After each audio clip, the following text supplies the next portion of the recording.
Well, the thing that we wanted to, I guess, title the video or focus on is how information affects your ego, how information affects, this, what's going on, and you have the free will to choose how you utilize information. Um, and Zach brought up or shared a really neat article that I really want him to talk about because he made some notes on it, and it was super interesting for me. I actually read the whole thing. I couldn't stop reading it because I just wanted to know what was going on and how. And this is way like old information, like old stuff. Oh yeah. So how does that relate to today now, modern day times? But Zach, introduce us to that article that you brought up. Yeah, so the article I came across was how to escape the kinds of time and space according to the A.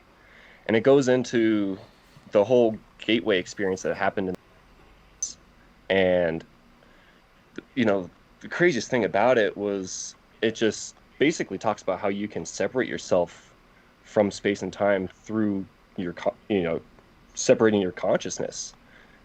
And it starts out through hypnotization and leads into like an out of body experience, and even past that to like remote viewing where you can you know view things like halfway across the world from where you are now through hypnotization. And it's just so interesting how this happened a long time ago. I mean, back in the 80s, and now it's just starting to kind of come about. And I just think it's a very interesting article. I mean, what did you think about it when you read it, Max? Well, for me, it's kind of like all of a sudden in the last like decade, it seems like the last 10 years, it seems like we've publicized more of this kind of information, like UFO disclosure is being picked up by the mainstream news, and and the government disclosing certain things about UAPs or UFO related material, and this article bringing up um, uh, sound experiments with the brain, in the hemispheres, as well as hypnotize folks, and how hypnotism works and how hypnosis plays a big part in consciousness. Where it seems like for a while there, psychics, hypnotists, like it was fooey, even like Oh chiropractic yeah. care was fooey, and like UFO stuff was fooey, and so we had like a lot of this like information that was being used by maybe the common folk, and it was considered kind of fooey, and then now all of a sudden like they're promoting that there's real science behind it. So that was where it was interesting to me. It's not that I haven't heard this article or this story before about the gateway experience, or being able to remote view, but I think what's interesting about it is that it hasn't really gotten credence till now. Like, hasn't been really like thought of from a professional standpoint, or like in the general consciousness taken as like a considerable thing to like look at or research. And that was probably the most interesting thing to me, is like, why do we have this shift all of a sudden? Is it because we got bored with all the physical things in the world and we're starting to finally Right. experiment with other stuff? Or is it that we have too many people on the planet at this point that have experienced that we can't just brush it under the rug and say it's fooey? What is really going on with this information, that's coming out to the public? And it also, I think, a big thing that really has kind of changed the idea of hypnosis and the other kind of you know fooey studies out there is how science has gone into this quantum reality kind of era within the past, was it 5, 10 years? And this, all that experiments and study on quantum reality and how this ties into it, because it goes into saying how basically everything is vibrating at a certain frequency, and everything kind of vibrates on its own. But with this hypnotization and the uh, interaction of the sound, like you were saying, through each hemisphere of the head, it links you up with the same hertz per se that the earth vibrates at, and therefore allows you to kind of interact with the world on a different plane. And just all the detail that it went into this article, it, Well, I mean, it really sounded like a scientific study. You know what I mean? yeah, it was for sure a full study. But what Obviously. was I don't remember the professor's name or the guy who was actually writing the like steps to the out of body experience. I forget his name, but Yeah, I do too. he mentioned that nothing's essentially physical. Nothing that we see is real. It's all just energy, all just atoms that are moving about, and then we interpret that information to make sense of reality. And that's why when those frequencies line up, between you and the Earth, that's how you're able to make that relationship or that connection. And I think he's spot on. We are energy source. There's waves, a frequency of different waves. Everything has a different frequency, it seems like, and maybe that's what sets it out and available to interact with. Like if I'm looking at my desk here and then I look at Yep, the floor, like the desk has a different frequency than the floor, and that's why it's like a 3D image, exactly. that I interpret Yep, as yep. this.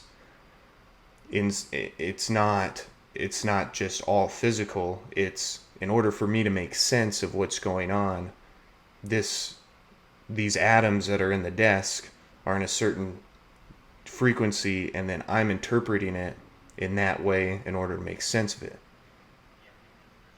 Yeah, because there's so much space in between the atoms. Technically, we should just be able to pass right through things, but because of the frequency of everything vibrating, just like you said, that's how we are able to interpret it. It's basically like you know, a simulation per se.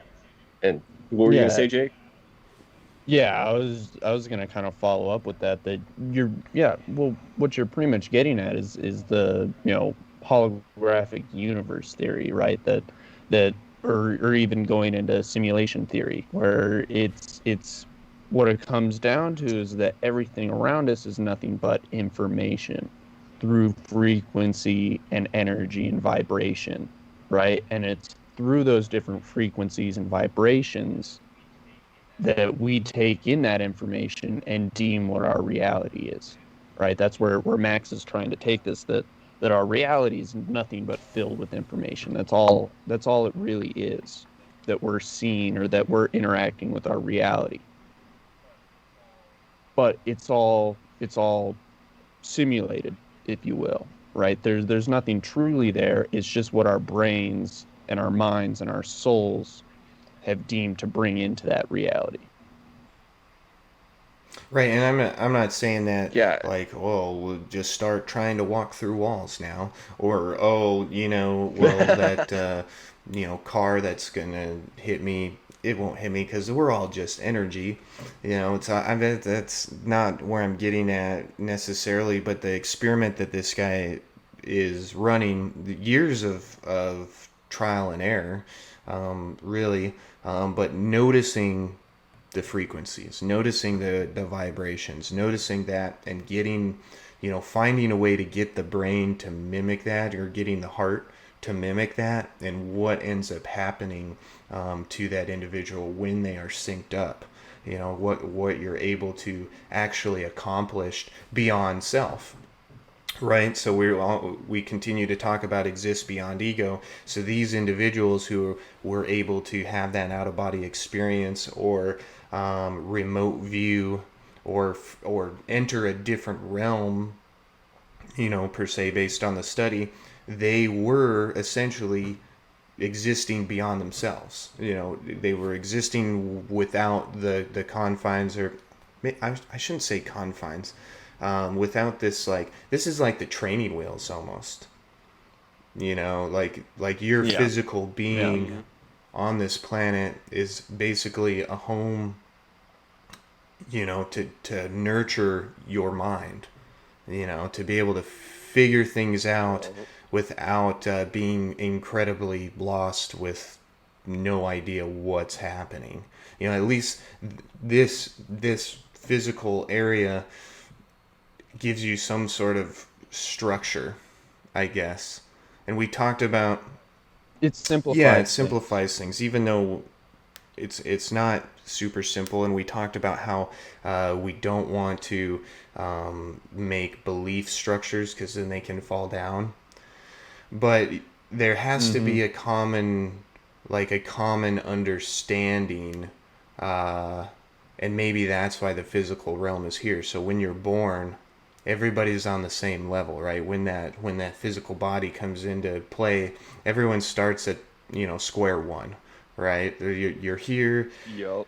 This is this is how everything works. You can interact. I mean, when babies come out, they're reaching, and they're moving their fingers, and maybe their eyes haven't opened yet, but they yawn, and they put stuff in their mouth, to taste, and they start to experience energy. And maybe that's what this realm really is in in a relationship and an experience with energy, with everything that's moving around.